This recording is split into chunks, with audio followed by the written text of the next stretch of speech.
Hello brother တွေ season 39အောင်ရောက်နေပြီ brother တို့ကအခုဒီ Harubuza ကြီးကို jungle ဆော့နေတော့လားအဲ့ဒါဆိုရင်တော့မကင်နေတော့ Harubuza ကြီးကလုံးဝကင်လို့မကောင်းတော့ပါဘူးအဲ့တော့ဒီမှာဒါမှာအကင်တဲ့ဆုံး jungle 10ကောင်ကိုဒီ video လေးမှာပြောပြပြီးတော့မှာပဲဖြစ်ပါတယ်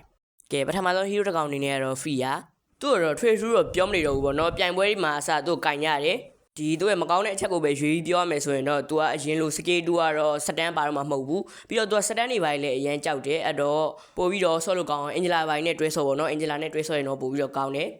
သူ့တော့ DI နဲ့ DM လာဆက်နေဆော့ပါကဲအဲ့တော့နောက်ထပ်တစ်ကောင်စီတွားလိုက်ရအောင်ကဲနောက်ထပ်တစ်ကောင်အနေနဲ့ကတော့ Lancelot ပေါ့နော် Lancelot ကတော့ immune ရမ်းများတယ်ပြီးရင်ကို scale ပြတ်တက်ရင်ပြတ်တက်တလောက်ကောင်းနေပေါ့နော်ပြီးတော့ early game damage ရှိတယ်ပြီးတော့ဒီ scale 2နဲ့လက်သေးနဲ့ပေါင်းဆုံးတာလေ target တွေ lot တွေကိုလူပေးလို့ရတယ်ကဲ Lancelot ကိုတော့ဒီ base နဲ့ DM လာဆက်နေဆော့ရတာတော့အကောင်းဆုံးပဲအဲ့တော့နောက်ထပ်တစ်ကောင်စီတွားလိုက်ရအောင်နောက်ထပ်တစ်ကောင်အနေနဲ့တော့ဒီကိုရီးယားမင်းသားလေးဒီဇန်ရှင်ရဲ့ပထမဆုံးအသားချက်အနေနဲ့ကတော့သူ့ရဲ့ anime ဖြစ်တဲ့ Mountain Shot ကသူက all hero vision မြင်ရတဲ့အပြင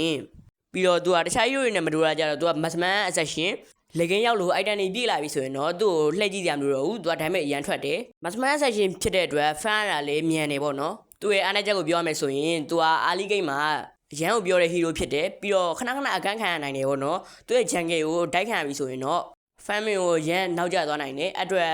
early game တော့နည်းနည်းစိတ်ဆော်ပေးရမယ်ဒီကောင်တော့ဒီ base ဒီ ambulance နဲ့ဆော့တာတော့အကောင်းဆုံးပဲပေါ့နော်ကဲအဲ့တော့နောက်ထပ်တစ်ကောင်စီတွားလိုက်ရအောင်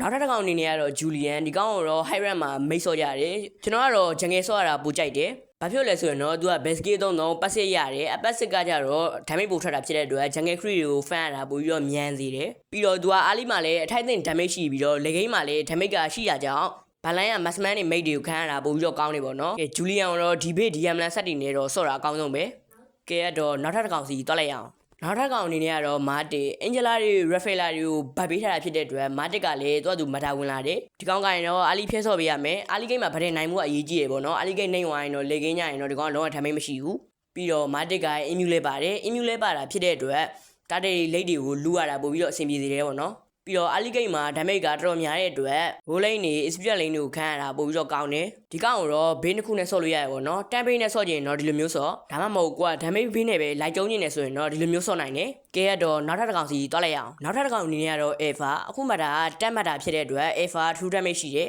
အဲ့တော့တက်နေကိုပြန်ပြီးတော့တီးနိုင်တယ်ဒါပေမဲ့ Alpha မာတစ်လိုမျိုးပဲပေါ့နော် early game မနိုင်ဘူးတော့အရေးကြီးတယ်တကယ်လို့ early game နိုင်သွားမယ်ဆိုရင်တော့ကိုတင်းကပြန်ထိုင်းမှပဲရမယ်ပြီးတော့ Angela တွေ Rafaela တွေနဲ့တွဲဆော့လို့လည်းကောင်းတယ်အဲ့တော့ဒီကောင်ကိုဆော့ချင်တော့ဒီဘေးကတော့အကောင်းဆုံးပဲပေါ့နော်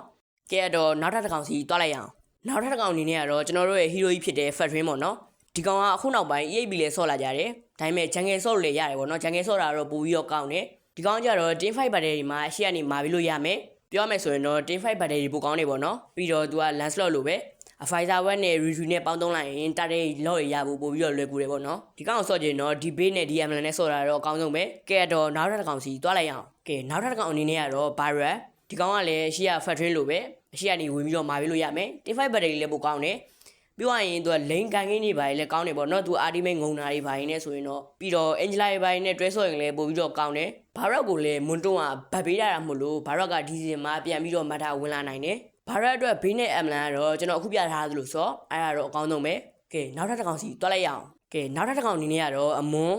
်အေးမွန်လို့လည်းခေါ်ကြရပါတော့အေးမွန်ကအာလီရန်ပြောတာဖြစ်တဲ့အတွက်အာလီဂိမ်းဗတဲ့မဆိုင်ကြစေချင်ဘူးအေးမွန်ကမူဘလက်တီလည်းမြန်တယ်ဒမ်မိတ်ကလည်းအရန်များတယ်တခုပဲပြသေးလားအဆိုင်မီဆိုကိုကအရင်ဆုံးအရှိရမဝင်မဲနဲ့တင်းမိတ်ကိုအရင်ဝင်ခိုင်းအနမီယာသွေးနေဝိုင်းဆိုမှကိုကဝင်ပြီးတော့လိုက်ကောက်ပါအဲ့ဒါဆိုရင်တော့အကောင်းဆုံးပဲပေါ့နော်အေးမွန် play style ရတော့ဒီကောင်ကိုဆော့ကြရင်တော့ဒီဘေးနဲ့ဒီအမ်လန်နဲ့ဆော့တာတော့အကောင်းဆုံးပဲကဲရတော့နောက်ထပ်တစ်ကောင်စီတွားလိုက်ရအောင်နောက်ဆုံးတစ်ကောင်အနေနဲ့ကတော့ကျွန်တော်ရန်မုံနဲ့ join ပေါ့နော်ဒီကောင်တော်တော်လေးဖမ်းခတ်တယ် mobility လည်းမြင့်တယ် damage လည်းရန်ထွက်တယ်ဗျာအာလီဂိမ်းလည်းတောင်းဆော့လို့ရတယ်ဗျာသူကစတန်အရန်ကြောက်တာတစ်ခုပဲပြသေးလားကျန်တာအကုန်ကောင်းနေတင်းကို solo carry ပေးလို့ရတယ်ပေါ့နော်အဲ့တော့ join တွေဘေးနဲ့ ambulance ဆက်လေးရတော့ဒီလိုမျိုးဆော့လို့ရတယ်ဒါကတော့အကောင်းဆုံးပဲပေါ့နော်ဒီရဲ့ဘေးနဲ့ ambulance ဆက်ကတော့ကဲရတော့ season 1မှာဒီ hero ကိုသုံးပြီးတော့ run မြန်တင်နိုင်ကြပါသည်ကျွန်တော်ကတော့ခိုက်လက်ပါဒီနေ့ video လေးကတော့ဒီလောက်ပါပဲခင်ဗျအားလုံးကိုအဆုံးထိကြည့်ပြီးတဲ့အတွက်ကျေးဇူးတင်ပါတယ်